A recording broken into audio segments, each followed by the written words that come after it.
Amada Iglesia, buenos días a todos, bendiciones. Estimado amigo, amiga que nos acompaña, sean todos bienvenidos nuevamente a nuestro altar dominical. Me da mucho gusto saludar a todos. Y bueno, hermanos, vamos a meditar unos breves minutos, unos breves momentos en la palabra de Dios. Y quiero hacer alusión que la semana pasada, si estuviste con nosotros, si no estuviste, bueno, lo voy a hacer una remembranza. Empezamos una serie titulada Resistencia. En la vida cotidiana y en la vida cristiana presentamos problemas y vimos hace un domingo, hace una semana, cómo vencer estos problemas. Nos basamos en el libro, en la primera carta de Pedro. Entendimos y analizamos que en la vida cristiana, no por ser cristianos, no por venir al Evangelio de Jesús, estamos exentos de problemas. Esa es una falacia que a lo mejor muchos cristianos, cuando evangelizan con el afán de que la gente venga a los pies de Cristo, pues decíamos o sigues diciendo, hermano, no lo hagas. Al contrario, hay que comentarle a la gente que cuando viene a los pies de Cristo, pues empieza una vida nueva. Es un bebé espiritual, vas creciendo, te van a llegar enfermedades, problemas financieros, familiares, conyugales, etcétera. Pero entendimos fielmente cómo poder vencerlos. También vimos lo que la palabra de Dios nos enseña acerca de los problemas. Son parte de nuestra vida, los problemas son inevitables, es una realidad, no podemos evitar los problemas. Los problemas también ponen a prueba nuestra resistencia. Lo comparábamos con una lucha de box, los embates del enemigo, de Satanás, del mundo, la misma carne. A veces nosotros mismos nos buscamos nuestros problemas. Pero de cualquier forma debemos ser resistentes. Los problemas ponen a prueba nuestra resistencia. También entendimos y vimos que los problemas son temporales. Así como la noche dura solamente 8 o 10 horas, todos los problemas en la vida cristiana y en la vida secular pues son temporales, no son eternos. Y bueno, también es muy cierto. Analizamos también que Dios no sonríe. Dios no sonríe cuando nosotros nos vemos en problemas, en adversidades. Al contrario, a Él no le gusta que seamos masoquistas, sino que como Él sufrió penalidades, como fue a la cruz, y como los grandes hombres de Dios, así Él también quiere que nosotros padezcamos y salgamos avante. Vimos también algunas actitudes ante los problemas. Hay personas, hay cristianos que ante las malas circunstancias huyen de los problemas, prefieren salir corriendo, cruzan esa línea tan delgada entre la locura y la sobriedad, pero prefieren huir. Otros los ignoran. Cabe señalar que en la vida cristiana y en la vida secular, muchas personas están acostumbrados a ignorar sus problemas. Esto no es buena actitud. Otros se deprimen al grado de quitarse la vida. Pues bueno, estos ya son extremos, realmente. Vimos el ejemplo del profeta Elías, un hombre de Dios, el profeta de fuego, que quiso atentar contra su vida, le pidió a Dios que lo llevara y se deprimió debajo de su enebro. A veces el cristiano en su vida, en ese andar, pues también ante las adversidades, ante los problemas, se posa bajo su enebro y a veces también quisiera uno ya estar con el Señor. Pero bueno, el Señor tiene un propósito específico para nuestras vidas. Hay cristianos también que se atemorizan, hay cristianos que tienen miedo ante estos problemas, se achican y bueno, esa actitud tampoco es buena. Debemos tomar una actitud más bien de enfrentar, de ser ofensivos, de vencer a los problemas con valentía, vencer a nuestra carne. vencer al mundo y vencer a Satanás. Cualquier problema que se te presente, amada iglesia, cualquier problema que tú te busques, la realidad es que Cristo está con nosotros. Vimos el ejemplo de los apóstoles cuando se subieron a la barca con Jesús y les agarró un tifón en medio del mar. Se asustaron en sobremanera porque pensaron que iban a fenecer, a fallecer, y Jesús iba durmiendo tranquilamente, y se despertó comentándoles que eran unos hombres de poca fe. A veces el cristiano, a veces el ser humano batalla con la fe, con la confianza que debemos tener en Jesús. Esa es la diferencia entre el cristiano y entre el no cristiano. El cristiano debe estar confiado de que Jesús está en nuestra barca. Y tu amigo que aún no te conviertes a Cristo, Cristo también te invita a que te unas en la barca donde va Él. Y bueno, hermanos, ahora me toca meditar en la segunda parte de lo que es esta serie, Resistencia en los Problemas. Y vamos a entender, vamos a estudiar que todo tiene un propósito. Vamos a entender este propósito ante los problemas. Y para esto quiero que vayamos al primer libro de los Reyes. Hemos estado analizando la vida de este profeta Elías, y hoy no va a ser la excepción. Para entender nuestro propósito al estar resistiendo los problemas, las adversidades, las malas circunstancias, hoy vamos a entender nuestro propósito. Así es que pon atención, amigo, tú que estás probablemente en una situación difícil, en algún problema, iglesia, hermano, que no estás exento, como ya lo mencioné. Vamos a entender el propósito que Dios tiene para nuestras vidas. Y para esto, repito, vamos a ir al primer libro de los Reyes, capítulo 17, versículos 2 al 4, que dice así: y vino a él palabra de Jehová. Aquí se está refiriendo al profeta Elías. Jehová le habla a Elías y dice: y vino a él palabra de Jehová diciendo: apártate de aquí y vuélvete al oriente, y escóndete en el arroyo de Querit, que está frente al Jordán. Beberás del arroyo, y yo he mandado a los cuervos que te den allí de comer. Aleluya, qué hermosa porción bíblica de tarea, hermanos. Si tú puedes leer esta hermosa porción, es el primer libro de los Reyes, lo que son los capítulos 17, 18 y 19. Hermanos, es una lectura impresionantemente hermosa. Hermanos, muchas veces el hombre, cuando está en medio de los problemas, siempre se pregunta: ¿por qué me pasa esto a mí? ¿Te ha pasado? Cuando llegas a una circunstancia donde ya no sabes a dónde voltear, a quién acudir, en esos problemas financieros, en esos problemas de familia, en esos problemas conyugales, en esos problemas con tus vecinos, en esos problemas con tu jefe, laborales. De repente te llega la desesperación. A mí me ha pasado, y a veces me pregunto: ¿por qué me pasa esto a mí? Y pocas veces se pone uno a reflexionar en el propósito de Dios al permitir ese problema. Y la pregunta correcta sería: ¿qué quieres de mí, Dios? ¿Qué ocupas de mí, Señor?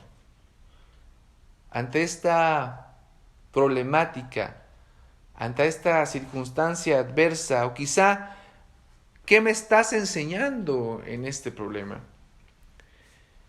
¿Y por qué no pensar también y decir al Señor: ¿qué estás formando en mí? Más bien serían las preguntas indicadas, las preguntas correctas. En lugar de preguntarte: ¿por qué me pasa esto a mí?, deberíamos preguntarnos a partir de hoy, amigo, iglesia, las preguntas correctas. Y como propuesta es que te hagas las siguientes preguntas. En lugar de ¿por qué me pasa esto a mí?, más bien pregúntale a Dios: ¿qué quieres de mí?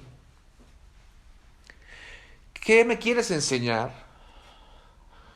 ¿Y qué estás formando en mí? Como mencionamos en el tema anterior, o en esta remembranza, nosotros tenemos la costumbre de meternos en algunos problemas solos. Otros son ataques frontales del enemigo, de Satanás, y algunos otros porque vivimos en un mundo caído. Y hay personas que nos causan problemas, muchas personas que nos causan problemas. Yo bendigo a estas personas que de forma intencional o no intencional nos causan problemas. Desafortunadamente hay ese tipo de personas. Que Dios las bendiga. Dios no te envía los problemas y menos aún quiere verte sufrir, sino que en medio de las situaciones Dios nos enseña algo y ahí podemos encontrar, fíjate, en esas circunstancias, en esos problemas, ahí podemos encontrar propósitos divinos. Gloria a Dios. Propósitos divinos, metas divinas, objetivos divinos. En los versos que leímos al inicio observamos que Dios ordena al profeta Elías que ore para que no haya lluvia en la nación debido al pecado que se había proliferado a causa del rey Acab y su esposa Jezabel. Elías obedece al Señor, pero luego al mismo Elías se le seca el arroyo que Dios le había provisto para tener agua. Pero en todo esto había un propósito divino. Y si tú lees detenidamente estas porciones bíblicas, primer libro de Reyes, capítulo 17, 18 y 19, te vas a dar cuenta de estos propósitos. Entonces acompáñame a interpretar los propósitos de Dios en los problemas, que son 3.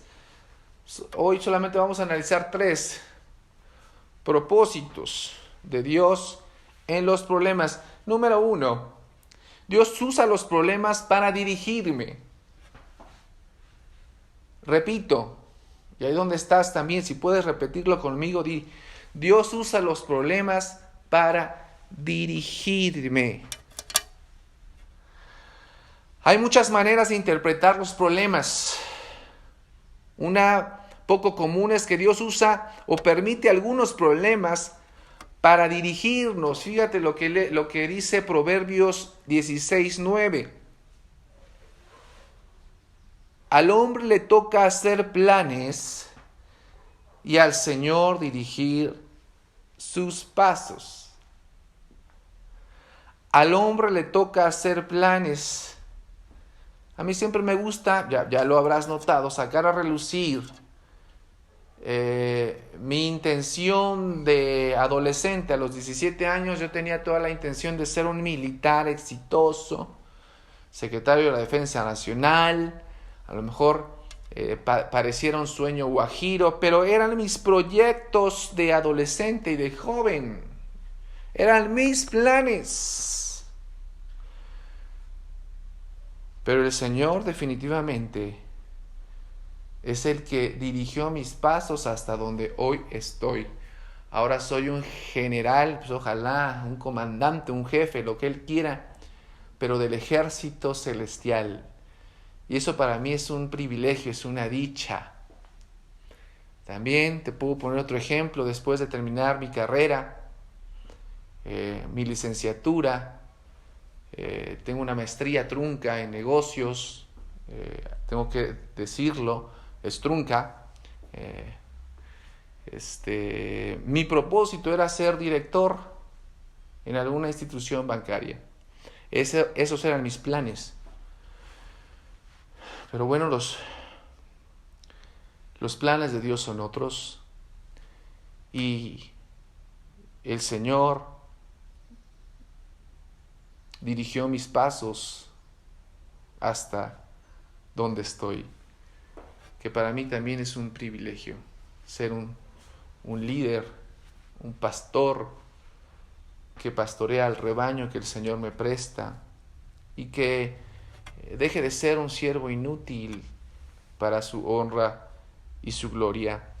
Realmente el Señor es el que nos dirige. Tú sabes, a lo mejor mi testimonio en ese entonces cuando un banco de renombre nacional e internacional me pide ser director regional para las pequeñas y medianas empresas. A mis papás los secuestran y esos planes se desmoronan. Esa circunstancia cambió todos mis planes y todos mis proyectos. Así es que, hermanos, muchas situaciones que parecen un problema son en realidad una dirección de Dios para llevarte a algún lugar en donde Dios tiene un propósito para tu vida. Eso es definitivo. Como leímos en los versículos iniciales, Dios ordenó al profeta Elías que orara para que no hubiera lluvia. Luego leemos ahí mismo en el primer libro de los Reyes, capítulo 17, versículo 7, nos dice así: pasados algunos días, se secó el arroyo porque no había llovido sobre la tierra. Elías pudo haber reclamado a Dios y decirle: cumplí tus órdenes y ahora también yo moriré de sed.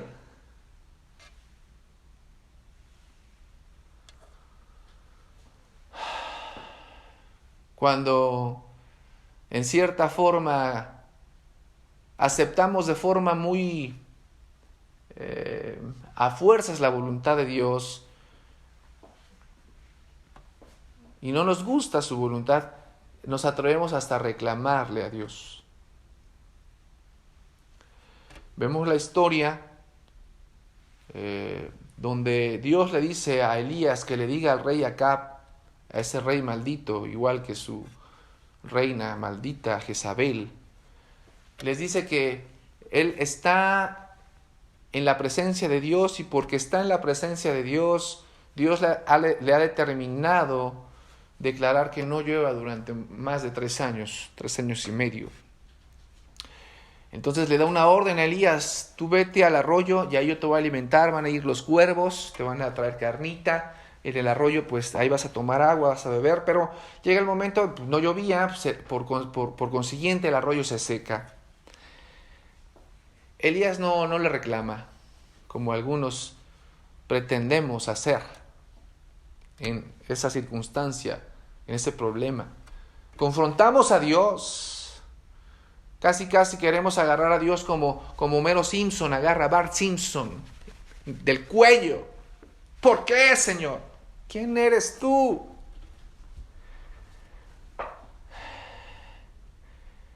¿Quiénes somos para confrontar a Dios? No. El profeta no le dijo que había cumplido sus órdenes y ahora lo iba a matar de sed. El arroyo que Dios le había provisto a Elías un día amaneció seco. Eso que parecía un problema de muerte para Elías era realmente una dirección de Dios para que Elías saliera de ese lugar y caminara para encontrarse con el rey Acab, ya que el Señor había determinado que el tiempo de sequía habría de terminar. De la misma manera nos sucede a nosotros en ocasiones. Dios nos tiene que secar algún arroyo de nuestra vida para dirigirnos a un mejor lugar. Eso lo debemos entender. Esa circunstancia que estás atravesando, que es temporal, te va a dirigir al lugar correcto siempre y cuando tú sepas discernir la voz de Dios. Quizá terminaste un noviazgo, joven, adolescente. Fuiste despedido injustamente de tu trabajo. Yo bendigo a Dios porque hasta ahorita todos han tenido trabajo y han sido fieles con sus diezmos y ofrendas. Bendigo el nombre de Cristo. Pero a lo mejor tuviste problemas con la renta de tu casa y ese problema puede ser una dirección de Dios para llevarte a un mejor noviazgo, joven, adolescente, para llevarte a un mejor trabajo o casa, porque el Señor quiere cumplir su propósito en tu vida. Un pastor en Guatemala estudió un doctorado en California, en Estados Unidos. Al regresar a Guatemala, su país origen, decidió solicitar una visa religiosa para abrir una iglesia en los en los Estados Unidos. Y luego de ir varias veces a la embajada americana, un día al salir de ella le vino un pensamiento de parte de Dios: ¿no te das cuenta que si no te sale esta papelería, este pasaporte, esta visa, es porque no te quiero allá? Ante ello, él entendió que eso que parecía un problema no era nada más que la dirección de Dios diciéndole que lo quería pastoreando en su país y no fuera de él. Este pastor fundó una congregación muy grande y bajo este ministerio se han convertido miles de personas al Señor. Ese problema era la voz de Dios dirigiéndole en medio de cada problema. Hermanos, debemos mantenernos atentos a la voz de Dios. para entender su propósito. Dios también usa los problemas entonces para examinarme también. El propósito número 1 fue: Dios usa los problemas para dirigirnos, recuérdalo, dirigirnos. Ahora el segundo propósito es que Dios usa los problemas para examinarme. Muchas veces los problemas examinan nuestro corazón y, por así decirlo, de qué material estamos hechos en nuestra vida cristiana. Observa lo que dice el versículo de Proverbios 16:2. Vea la escritura ahí tranquilamente. Dice: al hombre le parece bueno todo lo que hace, pero el Señor es quien juzga las intenciones. Gloria a Dios. Este proverbio dicho en nuestro lenguaje actual sería algo como: uno pone, pero Dios dispone. Es decir, cada uno de nosotros tiene planes, pero pueden haber circunstancias en el camino que examinen nuestro corazón y nos presenten aprobados o no ante el Señor. Tal vez ese problema que estás atravesando es para que Dios te examine realmente de qué estás hecho.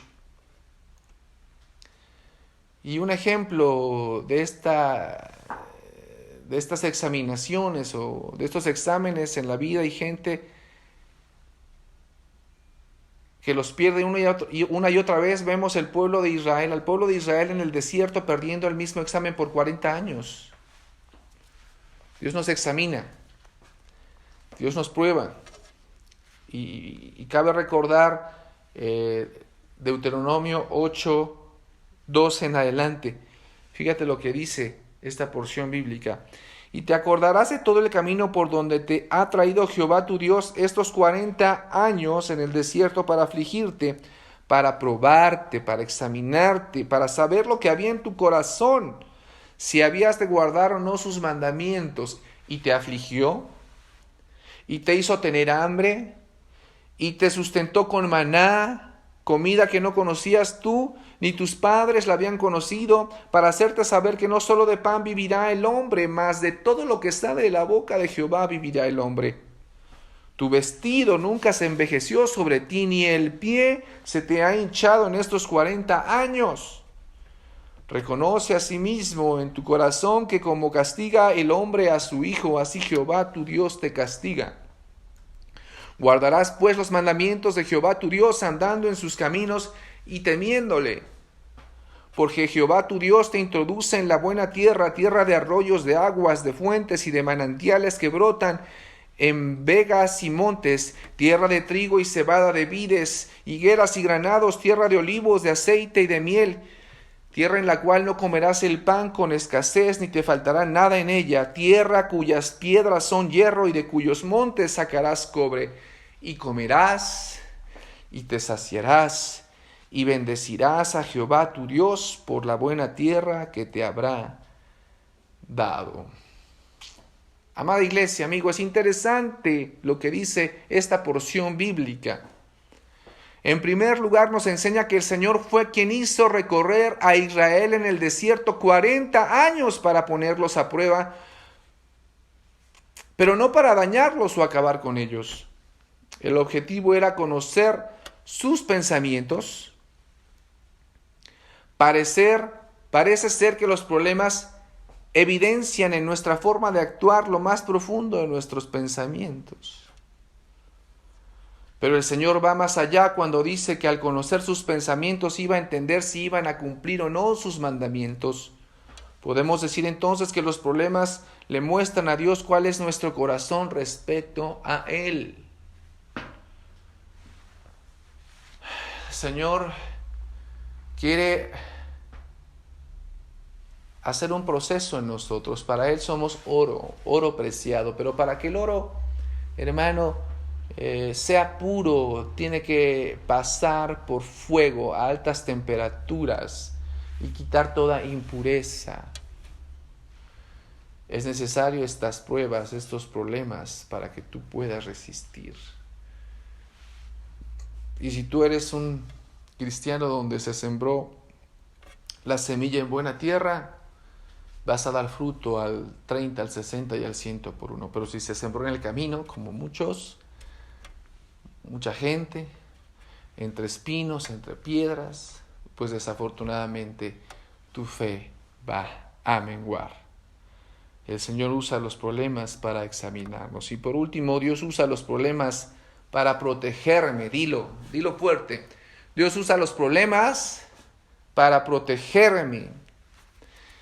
Quizá lo último que pensaríamos en medio de un problema es que Dios nos está protegiendo.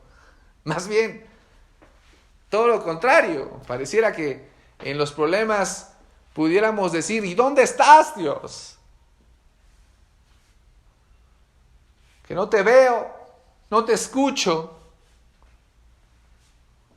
En ese problema, en esa circunstancia, lo que más anhelamos es que alguien esté cerca de nosotros.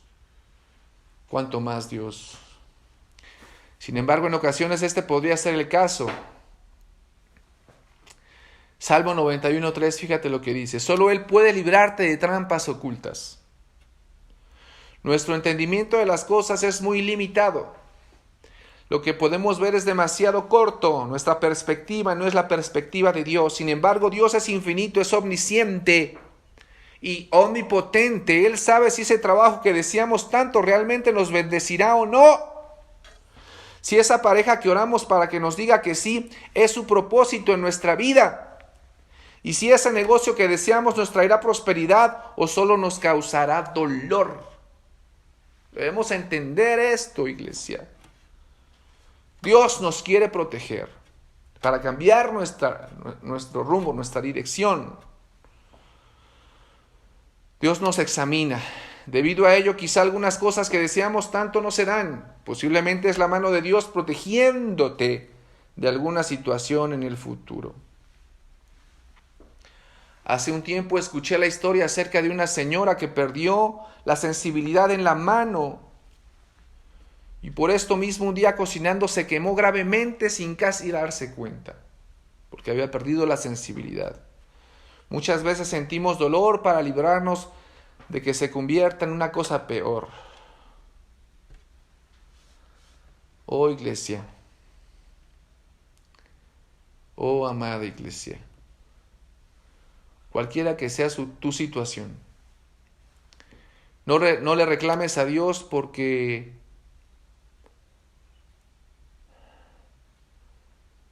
Dios es soberano. A Dios nadie lo puede cuestionar. Así es que, repito, no le reclames el por qué. ¿Por qué a mí? Pregúntale más bien, ¿qué quieres de mí, oh Dios? Recuerda, el problema no es el problema es cómo vas a enfrentar el problema. Por lo tanto, el problema no te destruirá.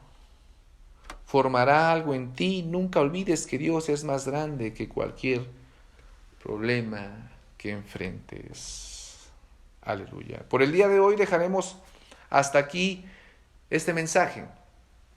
Pero la próxima semana seguiremos hablando de cómo Dios permite algunas situaciones en nuestra vida para dirigirnos. Así es que, amada iglesia, ahí donde estás, si te puedes poner de pie, quiero orar hoy por ti y clamar a Dios. Señor Jesús, Dios del cielo y de la tierra, miras en esta serie Resistencia, Padre. Estamos conscientes, Señor Jesús, de que alejados de ti nada podremos hacer. Estamos conscientes, Padre, que en la vida cristiana habrá problemas, habrá circunstancias difíciles, habrá enfermedades, habrá dolores, habrá malas noticias, pero no tendremos temor de ellas. Señor, yo sé que tus propósitos son eternos y tú usas los problemas para dirigirnos. Tú usas los problemas para examinarnos y tú usas los problemas para protegernos. Señor Jesús, haz que nuestro entendimiento, Señor, se alinee al tuyo y podamos entender y comprender estos propósitos para nuestra vida y para nuestras familias. Te lo pido en el nombre glorioso de Jesús. Amén. Amén.